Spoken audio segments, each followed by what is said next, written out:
I'm Katie Bennett Stenton, a senior B2B marketing professional with a real interest in digital transformation, change management, and developing amazing content. I live in Melbourne, Australia with my husband and two mostly delightful children, though I've got to say the second stint of homeschooling is testing that one.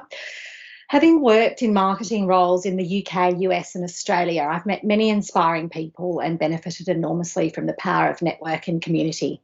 In this Katie Talks podcast series, I uncover the stories of influencers sharing their thought-provoking business and leadership insights.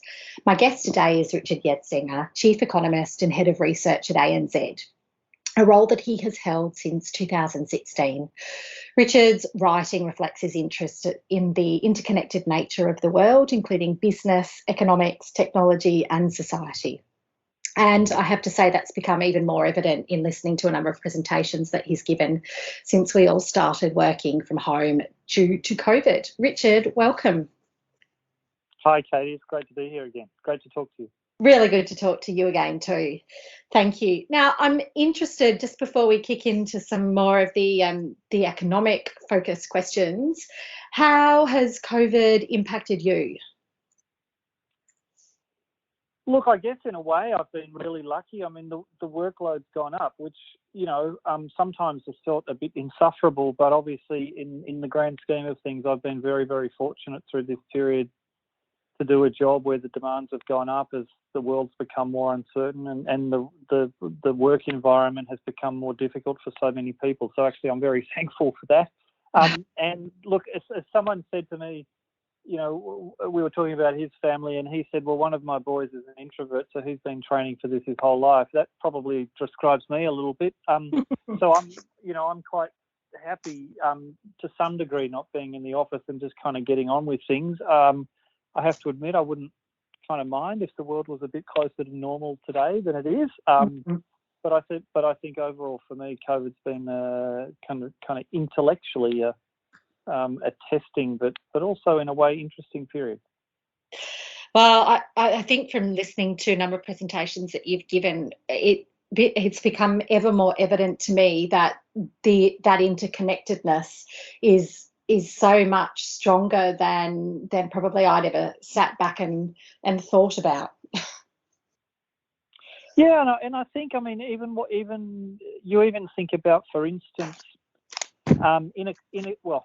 if we think about inequality in the world, inequality when we look at planet Earth has declined substantially over the last half century as countries like China and India have kind of emerged and poverty has fallen there, but inequality within countries has almost uniformly become worse, and this crisis has exacerbated that. And part of that reflects, just social mobility, the ability for, one of my children to end up in a kind of a better or higher income or social class than they began their life.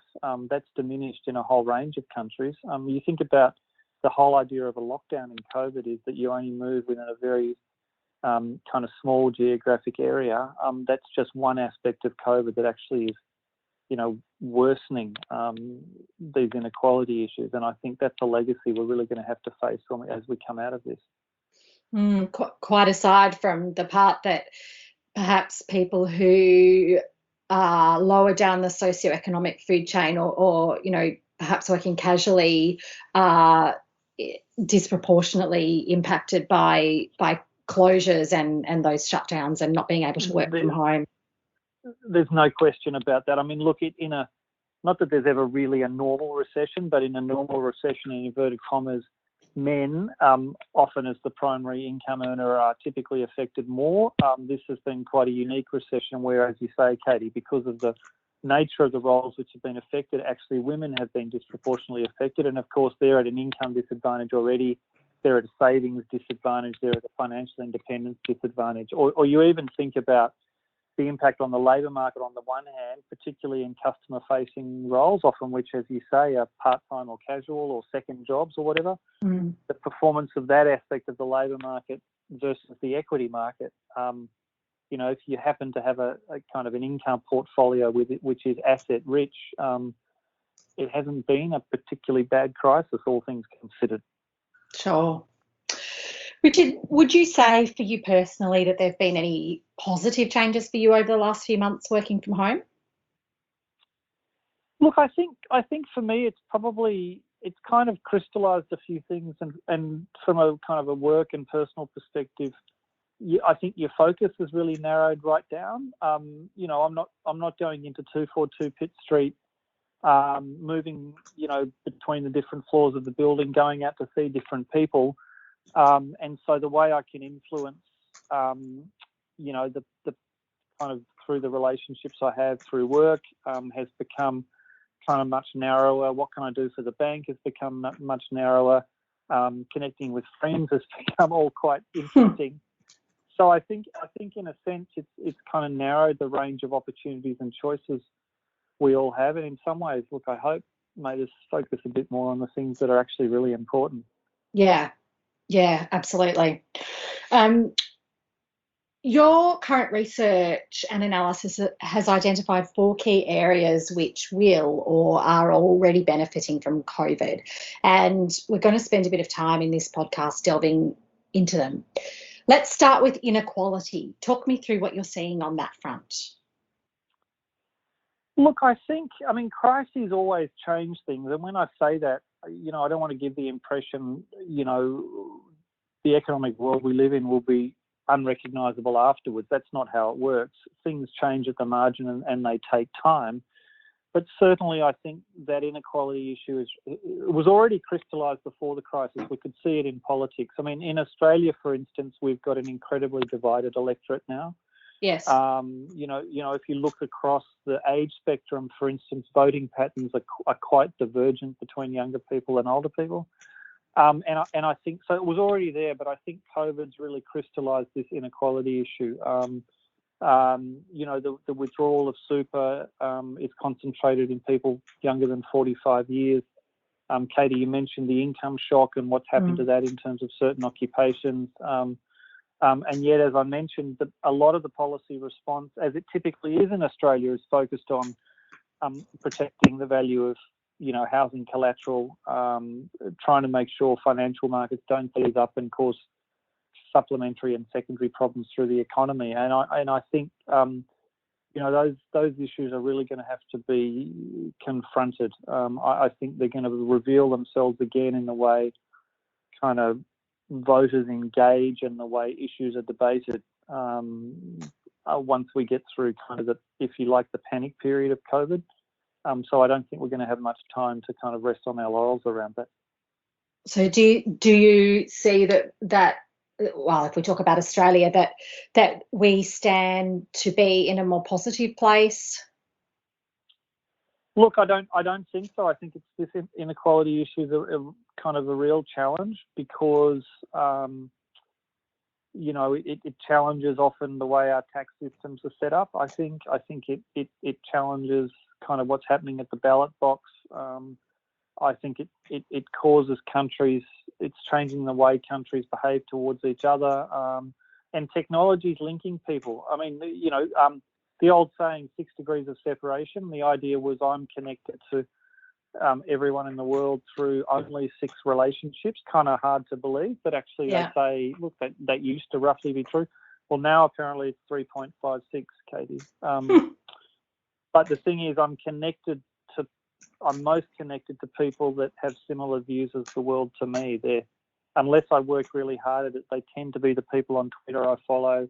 They tend to be the friends I accumulate on Facebook. They tend to be kind of the things that come across my immediate kind of digital vision.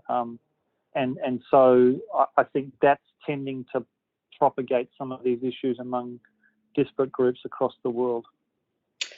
Yeah, I listened to a really good podcast with Madeleine Albright recently, an Atlantic one, and she was talking about this issue and the fact that she listens to sort of right-wing shock jock radio on her way to, well, in pre-COVID days, on her way to work in the morning. And, if anybody happened to sort of spot her in the car, she could be seen to be making some slightly obscene gestures at some time, but which I quite like to just imagine what that might look like.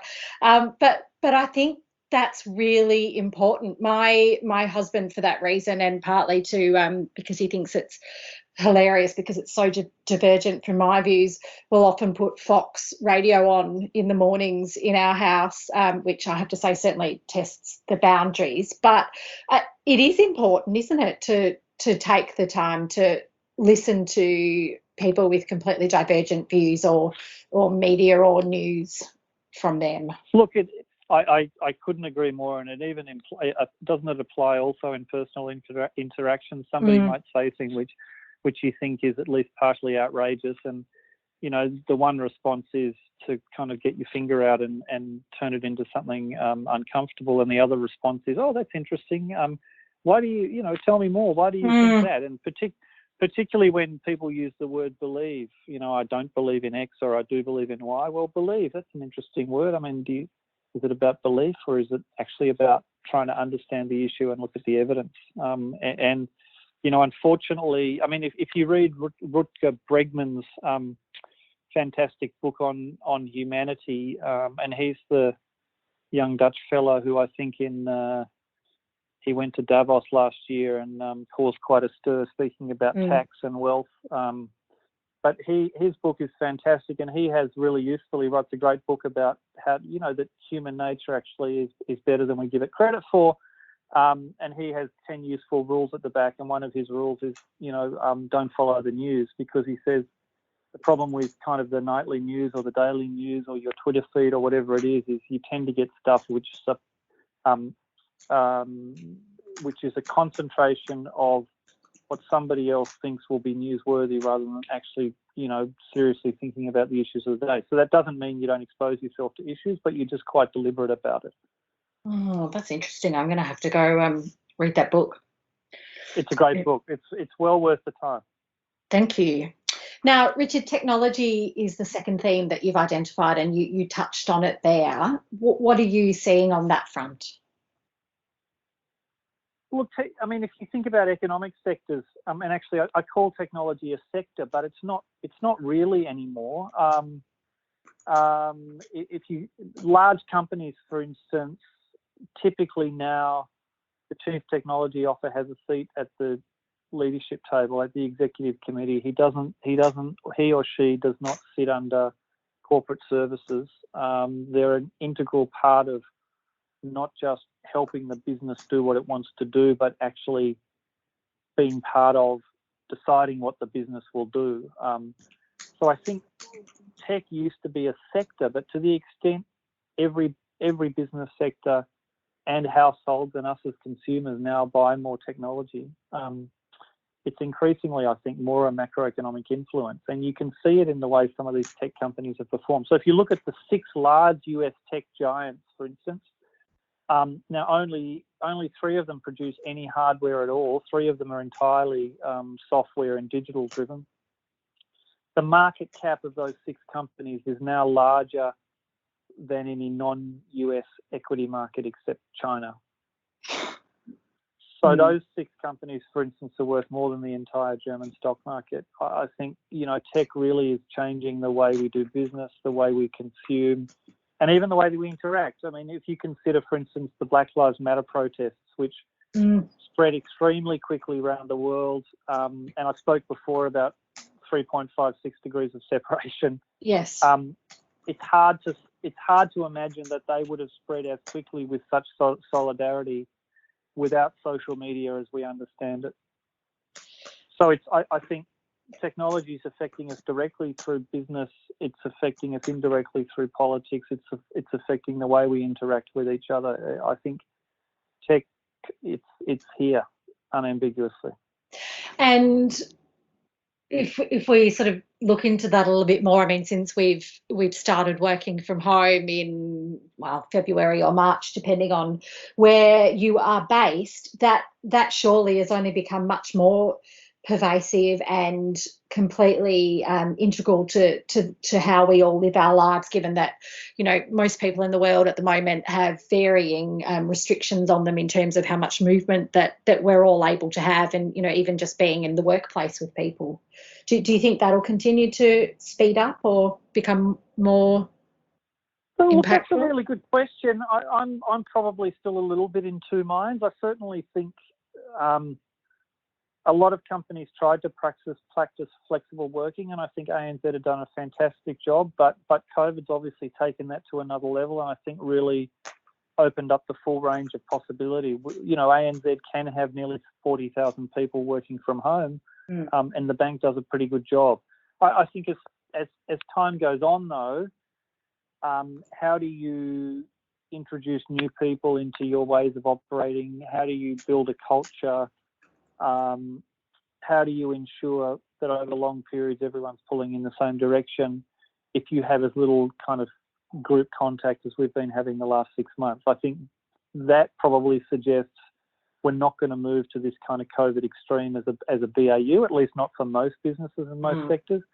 But I think we're going to look at what attachment do I need to my physical workplace. I think we're going to look at that quite differently and think about it much more deeply. Well, absolutely. I think, you know, there are some examples of teams doing fantastic stuff in terms of continuing that connectivity. But I heard you make the point very recently about or raise the question that what might happen to new graduates or new people joining an organisation, or how might people be impacted sort of longer term in this sort of working style in terms of career development. I mean, those elements, there doesn't seem to be a neat, easy solution to that exists in this current world of everybody working remotely. No, I don't think so. And look, it puts a premium on good leadership, of course, because in an office-based culture, you know, if you have some people that are technically very strong but may not be necessarily the best leaders, potentially you can camouflage them a bit. But obviously, when everyone's working remotely, you really need to focus on connecting with people and connecting with empathy. And so the premium on that, I think, goes up. And I think also this question around, you know, why do we kind of all traipse into the office in any case? And why do we do it often at meaningful distance from our primary place of residence? I mean, that really goes back to the idea of, well, I want to separate work and home because for two reasons. Well, the main reason is because the work I do is noisy and probably polluting, and I don't want to be particularly close to it with my family. But secondly, because probably one person from the home went out to work, and so you could have that separation. Increasingly, obviously, with multi-income households, the travel is a complete pest. And actually, there's no real requirement for that sort of separation the way we used to have it. So I hope we can think about town planning and how we separate different aspects of our lives and do that in a way which actually suits everybody, rather than the kind of an old model of there being a primary breadwinner and everybody else kind of tails along. That's a really interesting point that you make, Richard. I mean, in recent years, there's been an increased focus on the 20-minute neighbourhood, which is all about living locally, you know, giving people the ability to meet most of their daily needs within a 20-minute walk from home, a focus going back to small hubs and local shops. Do you think that this will evolve? And if it does, do you think that will be a positive evolution? Look, I would have thought it would be. I mean, we all like to say when I was young, you know, XYZ was better. But certainly my sense of, you know, one of the places I used to live, it had a few corner shops. They're all cafes and restaurants now, and sure, they're important for daily life as well, but they don't fulfil the most functional needs, do they? No. And there's a great US academic who writes with great passion about cities, whose name's Glassman, I think. And he wrote a great book which kind of lauds cities as particularly from an environmental perspective, this great invention, which actually we probably demonise too much. And I think that kind of 20-minute radius you talk about, you know, that's a concept which applies to cities. It's not a kind of rural concept, is it? Where distances are much greater and you need to travel. So I hope so, and it kind of should. Well, I mean, if I think about my own experience since we've all been working from home, there's been a significantly increased focus on our local area and supporting the local community. And I mean, I to my mind, that's incredibly positive. Yes. Although it is, but the potential downside of it is you're coalescing more within a particular socioeconomic group and spending less of your time seeing other parts of the city you live in. I mean, I don't want to say on the one hand on the other, I guess I'm saying on the one hand on the other. You're allowed to do that. But it goes back to that social mobility thing, you know. I think it's really important we kind of get around and see other things. To go back to your Madeleine Albright example, in a sense. Yeah. That is a very good point. Linking back to the earlier conversation. Excuse me, Richard. We've seen some photos of Asian cities of late that are usually shrouded in smog and are now crystal clear. The global climate emergency was obvious before anybody had heard of COVID-19, and it does stand to benefit in a much deeper way. What is your research showing around the climate emergency?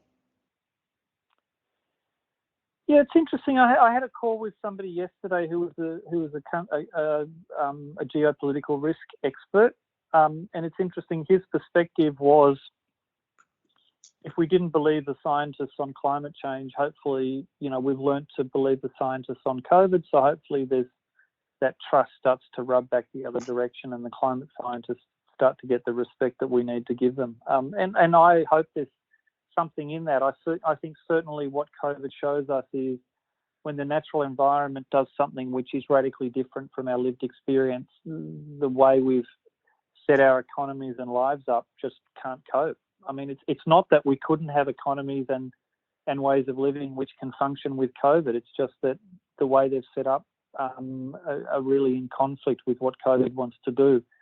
So I hope we're more environmentally focused. I don't like to say it's about believing the scientists. I think it's about leaving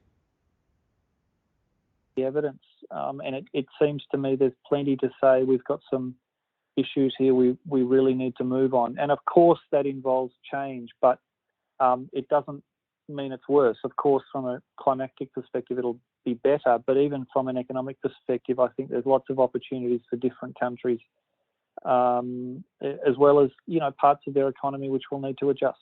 I mean, if we remember back to what in retrospect seem almost like the halcyon days at the start of 2020, when we were horrified by a whole lot of really dreadful bushfires, you know, there seemed to be some really interesting dialogue amping up in terms of insurers looking at bushfire and climate, and a whole lot of what I thought were really encouraging discussions about climate becoming much more prominent in, I guess, the public discourse. And then COVID-19 hit, so that sort of shifted away a little bit. But it's interesting to me. I mean, we talk about having conversations with people with divergent views.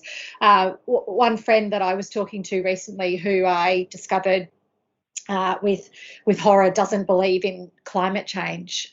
Similarly, thinks that that COVID-19 is amped up and frankly a bit of a hoax, which was an interesting correlation to draw there. But I'm hoping. Well, and you know, from a new energy perspective, there seem to be some really interesting conversations at the moment happening around moving to a lower carbon future, which does seem very promising. Look, Katie, you use that believe word again, and what that shows is, you know, that there is a bit of a correlation in my experience between people who say climate change is not an issue and people who say we're kind of over egging COVID. And I struggle to see how you can have both of those views if you've spent some time thinking about it and reading the evidence and looking at it. They're finding with COVID, for instance, that even once you've recovered, often people have long-term health issues which persist because of COVID, which can range from fainting to digestion problems to you know, all sorts of different things, and they don't really know why. So you know, COVID may show the symptoms of something that's like influenza, but it's obviously radically different. And on the climate, look, there's some simple facts here that, you know, the world's getting warmer. We can argue about whether humankind's causing it or not, but the fact is it's getting warmer, and we know that water expands when it gets hot.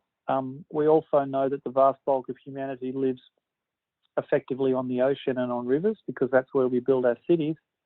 It doesn't take a genius to add those statements together and realise that something bad could go wrong. Miami is the city that's meant to be most affected by climate change.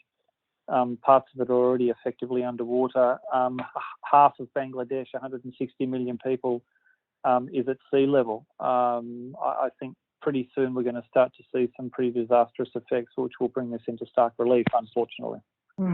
Yeah, I agree with you there. Richard, geopolitics is the fourth area that you've identified as being impacted quite significant or massively through COVID. We're in the home straight with less than 100 days to go until the US election. Keen to hear more about some of your insights on this front. Look, geopolitics is a really interesting issue. I think for many of us, we've come through a couple of decades where the norm seemed to be for countries to just get on, for countries to make choices for the common good, even if it imposed some adjustment costs on their own citizens. I mean, not without limit, of course, but broadly that seemed to be the thrust. And then in the last decade, gradually, and then almost with a rush, the last few years, things seem to have really deteriorated. And unfortunately, I think there's a real trend there. I mean, there's a little story about going back to the 80s, for those who remember, when Ronald Reagan and Mikhail Gorbachev were negotiating nuclear disarmament in Reykjavik in Iceland, and they were apparently on a break, and one said to the other, incidentally, if the world was invaded by aliens, would you come to our aid? And they both agreed they would go to each other's aid. Well, the world's kind of been invaded by aliens, and the two biggest economies have actually doubled down on their dispute with each other. So I think, if nothing else, that shows us how different is the environment that we're in. I didn't know that little anecdote. That's about Gorbachev and Reagan. Look, it's used as an example of how their personal relationship was important to that negotiation. And I think if you read, for instance, about the Cuban Missile Crisis and Kennedy and Khrushchev, you can also see this kind of human piece in it, where once one of them decided to not let their ego do the driving and step back, something that, as you know, us men are not necessarily bred well to do. Once one of them found that they could do that, actually that started to diffuse the whole situation. And so Reagan and Gorbachev just seem to be two of the right people at the right time to kind of, trust each other. Hopefully we can find that again. I wish I was that optimistic, though.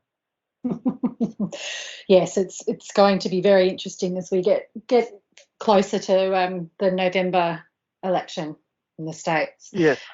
Yes, which is only 3 months away, just a tad less than 3 months now. I know, it's getting really close. Interesting times ahead. Richard, increasing numbers of organisations are saying that their people will now permanently be able to work from wherever they choose. I'm interested to know what your thoughts are about what sort of impact this will have to the CBD and the commercial development and real estate market. I think one of the things that many people agree on is the commercial property market is one of the sectors having a particularly difficult time through this crisis. It is a crisis in GD in terms of activity, and it is a crisis in terms of labour markets. One of the good things is it's not a financial crisis, so we have some things to be thankful for. But that adjustment in work patterns and activity, I think,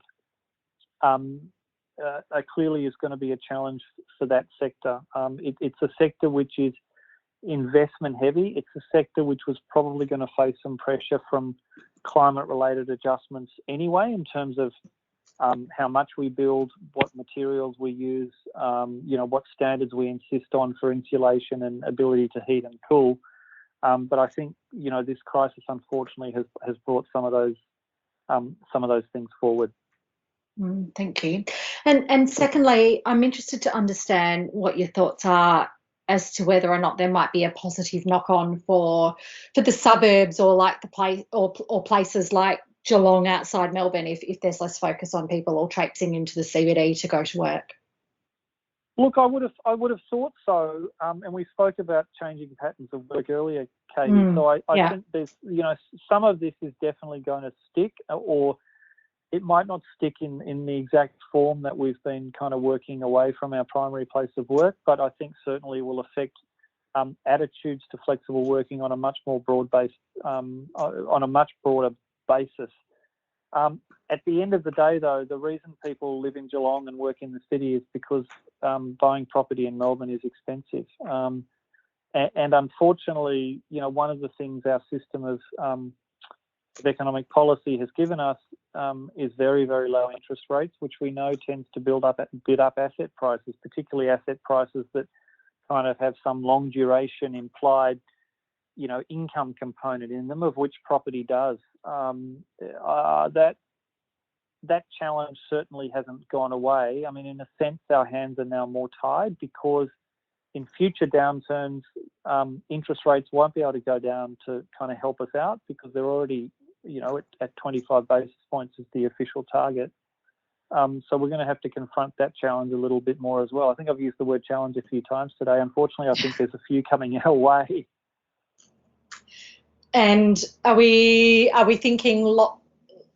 Do you have any sense of what sort of frame of time we're talking about with challenges? I mean, the government's deficit that's being racked up is certainly growing. That's a bit of a vague question, Richard. Yeah, no, that's all right. Look, the fiscal cost of this crisis is enormous, and I think, in a sense, the people living through it have been very fortunate that, in a sense, there was a GFC playbook already, and it's not that rolling out the GFC playbook has been the perfect thing, but what the GFC did is take the shackles off policy orthodoxy and say, actually, there's these things you can do, and sure, they might have some long-term costs, but actually they can be pretty effective in the short term. So that allowed policy to move extremely quickly this time, which meant that this downturn, I don't know what we're going to call it, the Great Collapse, but it didn't turn into a depression, even though everything said it should. In fact, you know, Philippines GDP data was out today. I think Philippines GDP was down 16% or something in the second quarter. I mean, that's a depression by any measure, but because policy has responded so forcefully, things can bounce back. Who pays the piper? That, of course, is the question.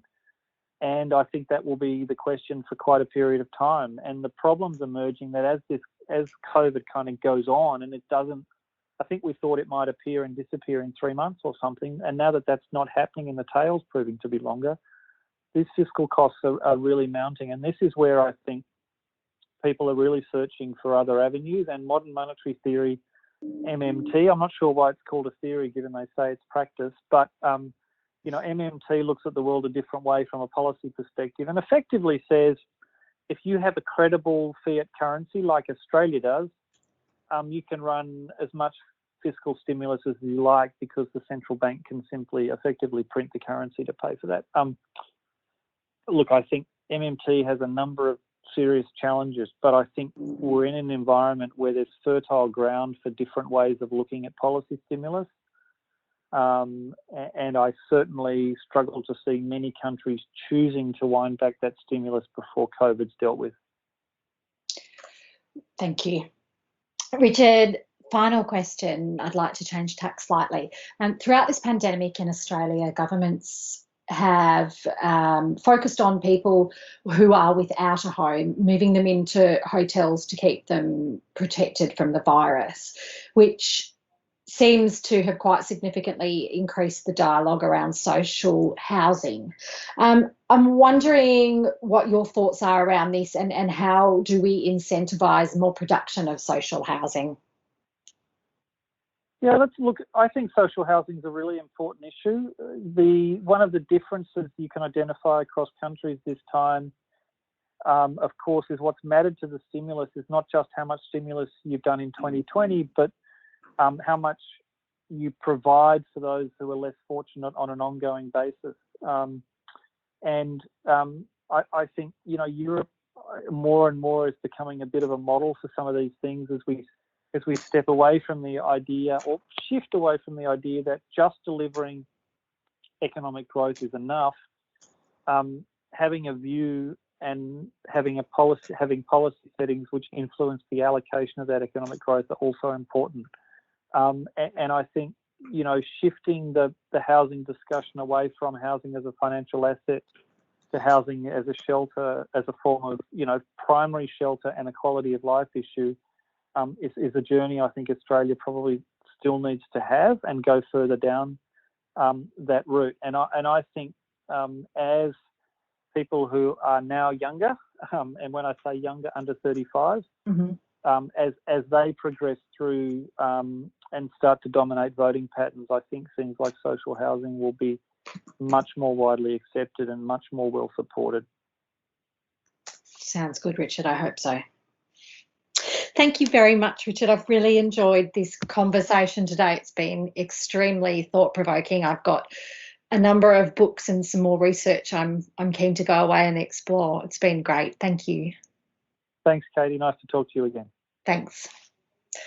That was awesome, Richard. Thank you. There's so many elements, seriously, as I just said, books that I want to go and read and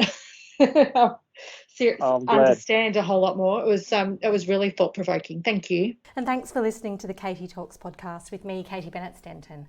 If you enjoyed this episode, it'd be great if you could take a few seconds to share it and review me on iTunes to help others find this great content.